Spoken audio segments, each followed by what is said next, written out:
Question first है 3/5 और 4/5 के बीच में 5 परिमेय संख्याएं ज्ञात करनी है। ये चैप्टर 1 से है।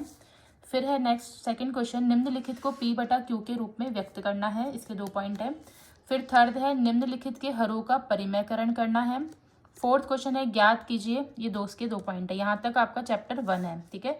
फिर है गुणनखंड ज्ञात करो। यदि x + y + z = 0 हो तो दिखाइए कि x³ + y³ + z³ बराबर 3xyz होगा। फिर यहाँ तक ये दोनों क्वेश्चन सेकंड चैप्टर के हैं।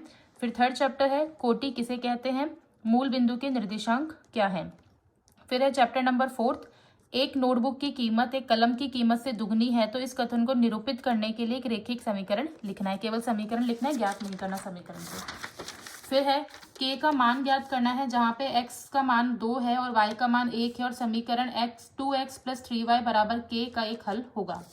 ये है चैप्टर 4 का। फिर है चैप्टर 5 में से यूक्लिड की अभिधारणा 3 को समझाओ। यदि AC = BD है तो सिद्ध कीजिए कि AB = CD होगा। फिर है 6 चैप्टर से संपूरक कोण किसे कहते हैं, और यदि कोण PQR = PRQ है तो सिद्ध करना है कि PQS बराबर होगा PR, ठीक है। ये इसका डायग्राम है। नेक्स्ट क्वेश्चन है यदि AB समांतर होगा CD के और EF जो है वो लंब होगा CD पर, GED दे रखा है 126, तो हमें ज्ञात करना है AGE और GEF और FGE ज्ञात करना है। ये 3 कोण ज्ञात करने हैं। नेक्स्ट है 7 चैप्टर में से RHS सर्वसंगता नियम को समझाओ। फिर है एक रेखाखंड AB पर AD और BC 2 बराबर लंब रेखाखंड है। दर्शाना है कि जो CD है वो रेखाखंड AB को भी समद्विभाजित करता है, यानी 2 बराबर भागों में बांटता है। फिर नेक्स्ट है दर्शाइए कि किसी समबाहु त्रिभुज का प्रत्येक कोण कितने डिग्री का होता है, 60 डिग्री का। फिर है यदि एक समांतर चतुर्भुज के विकर्ण बराबर हैं तो दर्शाना है कि वो एक आयत है। ये 8 चैप्टर में से है। किसी त्रिभुज की किन्हीं 2 भुजाओं के मध्य बिंदुओं को मिलाने वाला रेखाखंड तीसरी भुजा के समांतर होता है, ये सिद्ध करना है। ये मध्य बिंदु वाली प्रमेय है। यदि एक चक्रीय चतुर्भुज के विकर्ण उसके शीर्षों से जाने वाले वृत्त के व्यास होते हैं तो सिद्ध करना है कि वही आयत है। ये 9th चैप्टर में से है। फिर है एक त्रिभुज की भुजाएं, उनका अनुपात है 12, 17 और 25। परिमाप दे रखा है 540, उस त्रिभुज का क्षेत्रफल ज्ञात करना है। ये 10 चैप्टर में से है।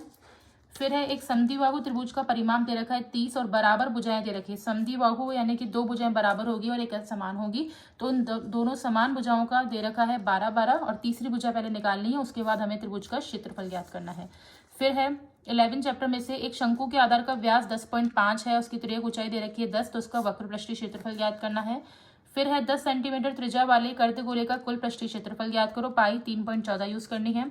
उस गोले का अनुपात ज्ञात करना है जिसका पृष्ठीय क्षेत्रफल 154 सेंटीमीटर स्क्वायर दे रखा है। फिर है लास्ट 12 चैप्टर में से एक राज्य के विधानसभा के चुनाव में विभिन्न राजनीतिक पार्टियों द्वारा जीती गई सीटों के परिणाम नीचे दे रखे हैं और इससे अपन को दंडारेख बनाना है। तो इस तरीके से सारे चैप्टर हैं यहाँ पे और ये आपके बोर्ड में आपके एग्जाम्स में आने वाले हैं।